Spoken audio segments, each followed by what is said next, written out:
président du Conseil national de la jeunesse, cher président des organisations, structures et mouvements citoyens, chers camarades de la nouvelle génération congolaise, distingués invités. Permettez-moi de vous demander que nous puissions observer une minute de silence pour nos frères et sœurs morts au front et nos populations sous occupation présentement. Si nous pouvons nous mettre debout pour une minute de silence.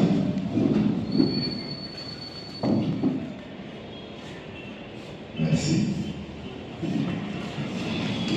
À cette audience d'échange, une rencontre que nous avons voulu franche, directe et responsable.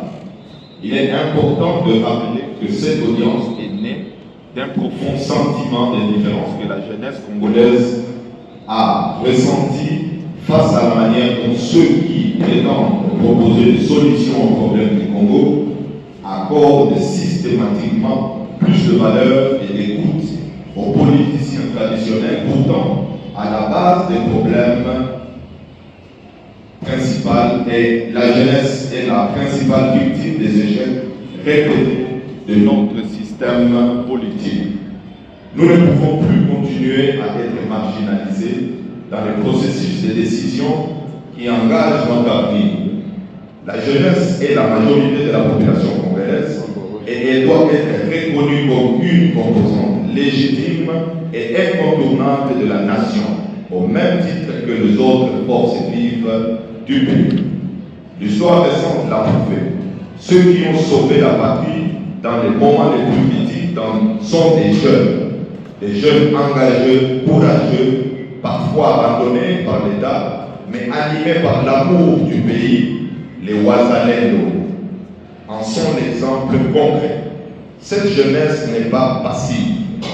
Elle est active, consciente et prête à assumer ses responsabilités. C'est pourquoi nous lançons aussi un appel à la jeunesse elle-même. Soyons unis, solidaires et disciplinés pour être pris au sérieux. Nous devons éviter les querelles internes, soutenir les initiatives des uns et des autres et construire une force collective cohérente. L'avenir ne se donnera pas à nous, nous devons le prendre en main. Il est temps aussi de dire haut et fort que l'histoire du Congo ne doit plus s'écrire à l'étranger. Trop souvent, nos solutions viennent des conférences hors du pays, des médiations importées, des décisions dictées par les autres. Nous devons désormais privilégier des solutions congolaises et africaines, fondées sur un dialogue interne sincère entre Congolais sur notre propre sol. C'est là aussi, c'est une responsabilité de la nouvelle génération. Enfin, à vous, responsables du pacte social, sachez que la nouvelle génération congolaise est aujourd'hui organisée, éveillée et déterminée à jouer pleinement son rôle dans la défense de la patrie et dans la construction d'une cohésion nationale inclusive, solide et durable. La solution, c'est nous.